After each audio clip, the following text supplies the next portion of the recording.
तो गाइस मैं हूं अंकित और आप देख रहे हैं रेसलिंग फैंस नेटवर्क। शुरू करेंगे भाई अपनी बातों को हम लोग सबसे पहले CM Punk and Roman Reigns से। तो इनके मैच का एक नया पोस्ट हो चुका भाई, फाइनली ड्रॉप। हालांकि ये डब्ल्यूडब्ल्यूई ने नहीं किया है, ये सीएम पंक खुद ही भाई बनवा रहे थे अब्दुल मलिक से। अब्दुल मलिक भाई एक बहुत ही पॉपुलर ग्राफिक डिजाइनर है रेसलिंग इंडस्ट्री में, एंड सीएम पंक ने उनसे ये पोस्टर डिजाइन करवाया। थोड़ा ये होली थीम्ड लग रहा है, किसी भाई ने बोला इंस्टाग्राम पे मुझे। सही भी है लेकिन अच्छा है, एटलीस्ट कम से कम एक कस्टम पोस्टर है। मैं एक चीज़ नोटिस कर रहा हूँ कि पिछले कुछ सालों से इन्होंने कस्टम पोस्टर्स बनाने छोड़ दिए हैं। लाइक मेनिया के लिए पहले बनाया करते थे, एंड कस्टम तो छोड़ो, एक मेन पोस्टर भी बनाना इन्होंने छोड़ दिया। अगर तुम बोलोगे कि वो जो ट्रिपल एच सेंटर में थे, वो एक टेबल वाला कुछ तो पोस्टर था जिसमें रोमन ब्रॉक वगैरह सब थे, अगर वो पोस्टर है तो वो तो नहीं मान रहा भाई मैं। वो तो प्रमोशनल पोस्टर था, टिकट्स वगैरह बेचने तो उसी टाइम वो पोस्टर आया था।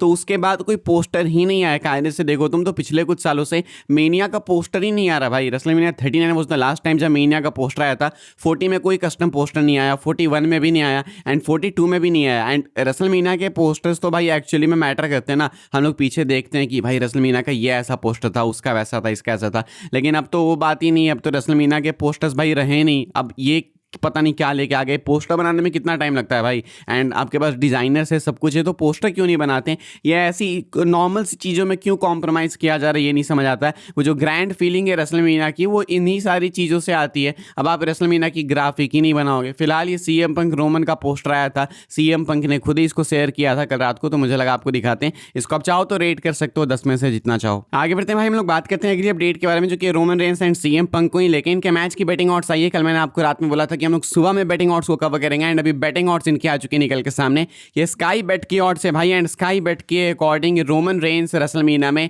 न्यू चैंपियन बनने वाले हैं। यानी कि मेनिया नाइट 2 के एंडिंग में आप लोग देखोगे कि रोमन रेंस के शोल्डर पे डब्ल्यूडब्ल्यूई वर्ल्ड चैंपियनशिप है, and Roman Reigns WrestleMania Las Vegas एलिजेंट stadium exit कर रहे हैं विद द चैंपियनशिप। तो फिलहाल ये देख के लगता है बेटिंग ऑड्स की माने तो कि रोमन चैंपियन बनेंगे, एंड पिछले कुछ टाइम से ऐसा ही है। ये तो स्काई बेट की ऑड हो गई। इसके अलावा भी जो विलियम हिल था ना, उसकी ऑड्स आई थी। इसके अलावा भी जो मैं ऑड्स देखता हूँ इधर उधर, वहाँ पे भी रोमन ही फेवरेट हैं, काफ़ी टाइम से फेवरेट हैं। तो अभी तक ये बिल्कुल भी बदला नहीं है। इतने सारे प्रोमोज हुए, इतना कुछ बदला, लेकिन ये जो बातें थी कि रोमन जीतेंगे बेटिंग ऑड्स में, वो अभी भी सेम है। अभी भी रोमन रेंस ही फेवरेट है to win at WrestleMania this weekend. यानी कि रोमन के फैंस के लिए एक खुशखबरी बहुत ही जल्दी मिलने वाली है इनको, यानी इस वीकेंड में, मतलब इंडिया के अकॉर्डिंग तो मंडे हो जाएगा। रोमन रेंस चैंपियन बनेंगे। बहुत टाइम हो भी गया भाई, लास्ट टाइम 2024 में रोमन चैंपियन थे, यानी 2 साल कंप्लीट हो चुके हैं। अब चैंपियनशिप वापस आनी चाहिए रोमन के शोल्डर्स पे। एंड मेरा पॉइंट ये है भाई कि ये 2 महीने लंबी फ्यूड चली है। लाइक एक कॉमन सेंस वाली बात कर रहा हूँ मैं, 2 महीने लंबी फ्यूड चली है। काफ़ी अच्छी भी रही, काफ़ी बोरिंग भी रही, एंड जाते आते तो बहुत ही बेकारी हो गई अभी पिछले मंडे नाइट रॉ में।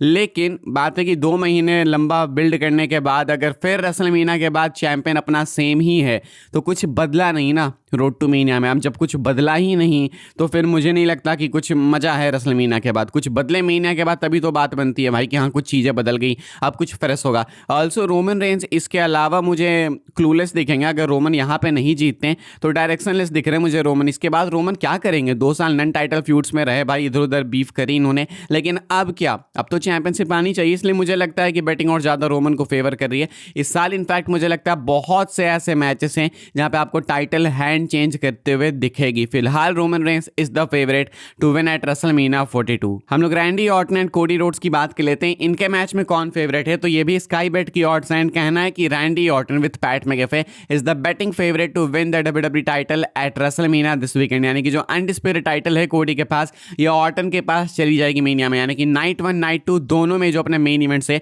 दोनों में जो वर्ल्ड टाइटल मैचेस हैं भाई, वो चैलेंजर्स को फेवर कर रहे हैं। उधर रोमन रेंस, इधर रैंडी ऑर्टन। एंड कायदे से सही में दोनों को चैंपियन बनना चाहिए, क्योंकि रैंडी ऑर्टन चैंपियन नहीं बनेंगे तो फिर ऐसा लगेगा भाई कि हील टर्न का मतलब नहीं है। लेकिन क्योंकि पैट मैकेफे को इन्होंने इंसर्ट कर दिया है, तो कहानी यहाँ पे काफ़ी बदल गई है। हालांकि रैंडी ऑर्टन जीतेंगे तो वो पहले वाला मजा तो नहीं आएगा जो शायद ऐसे अकेले ऑर्टन जीतते तो आता। अब इन्होंने ग्राफिक पे ही प्रॉपर्ली ऐड कर दिया भाई पैट मैकेफे को, एंड पैट मैकेफे के कब्जे में वो टाइटल है। बहुत ही गलत लग रहा है देख के। वो चैंपियनशिप की जो इज्जत है वो चली सी गई थोड़ी। एंड रैंडी ऑर्टन फिलहाल मीना में फेवरेट हैं जीतने जीतने को, तो शायद वो जीतेंगे तो कुछ रेलेवेंसी वापस आएगी, बट फायदा नहीं है अगर फिर पोस्ट मेनिया हमें सेम ही फ्यूड चलते हुए देखनी है। वही मैं कह रहा हूँ, वही पॉइंट है घूम फिर के आता है भाई कि अगर मेनिया के बाद चीज़ें फ्रेश नहीं होती है, रिपीटेटिव ही होती है, तो मतलब नहीं है फिर रेसलमेनिया का। मतलब रेसलमेनिया नॉर्मली माना जाता है कि चीज़ों को कंक्लूड करते हैं, उसके बाद एक नया सीजन चालू होता है एंड सब कुछ फिर बिल्कुल स्टार्ट होता है बिल्कुल जीरो से। लेकिन आप मेनिया के बाद भी सेम कहानी कंटिन्यू कर रहे हो, उसमें भी 10 सेलिब्रिटी ऐड कर दे रहे हो,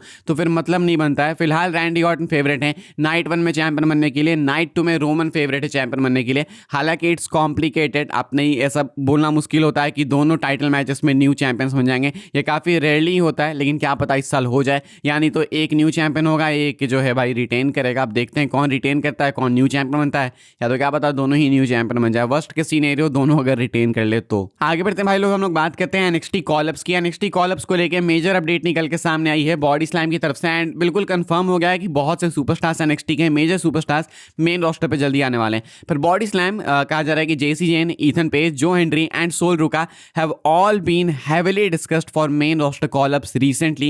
NXT Revenge is expected to be the ending to multiple stories. कहना है कि जेसी जेन हो गई, ईथन पेज हो गए, जो हेनरी हो गए एंड सोल रुका हो गई, ये लोग एक्सपेक्टेड है कि बहुत ही जल्दी आपको मेन रोस्टर पे आते हुए देखने को मिलने वाले हैं, बिकॉज इनका कॉलअप बहुत ही जल्दी होने वाला है। इनको डिस्कस किया गया कॉलअप के लिए।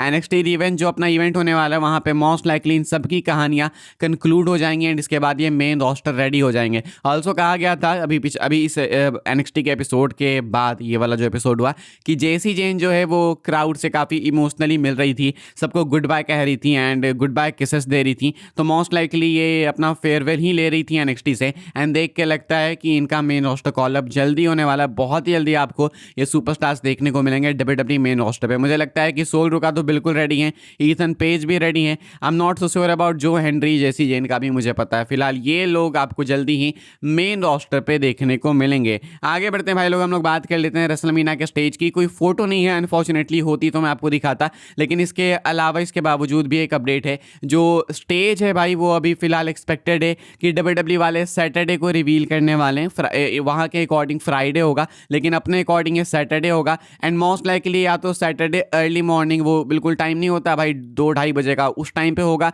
यानी तो आधी रात को फ्राइडे को हो जाएगा, ऐसा मान लो। पिछले साल आधी रात को हुआ था, मुझे कुछ याद है 9 या 10 बजे के करीब पैट मैकअफे ने किया था, तो या तो इस साल भी वैसे ही होगा, नहीं तो रेसलमेनिया 39 की तरह ये लोग शायद सुबह रेसलमेनिया 39 कौन सा मेनिया था भाई, 40 था या फिर क्या तो था, कि बहुत इन्होंने लेट किया था, बिल्कुल मिडनाइट किया था, तो या तो मिडनाइट सैटरडे 2:30 बजे, 3 बजे के आसपास, 4 बजे के आसपास देखने को मिलेगा, यानी तो फ्राइडे नाइट आपको देखने को मिलेगा, यानी कि आई एम टॉकिंग अबाउट परसों नहीं तो तरसों आपको सुबह में देखने को मिलेगा। ये कुछ स्टेज को लेकर अपडेट बना देंगे, टाइम से रेडी कर देंगे, काम बहुत ही जोरों शोरों से है, लेकिन भाई कोई भी फोटो अभी तक आई नहीं है, कोई नई फुटेज नहीं आई है। जो डब्ल्यूडब्ल्यूई ने दिखाया वही अभी तक हमने देखा है। आई जस्ट होप कि आज शाम होते होते कुछ मिले हमें देखने को, तो मैं आपको दिखाऊंगा। फिलहाल भाई इस वाली वीडियो के लिए यही सारी अपडेट्स थी। आई होप आपको इन्फॉर्मेशन मिली हो तो वीडियो को लाइक कीजिएगा, शेयर कीजिएगा, सब्सक्राइब कीजिएगा चैनल को, ताकि आने वाले टाइम के अंदर आपको और भी सही डब्ल्यूडब्ल्यूई की न्यूज़ इन्फॉर्मेशन सबसे पहले देखने को, जानने को मिलते रहे।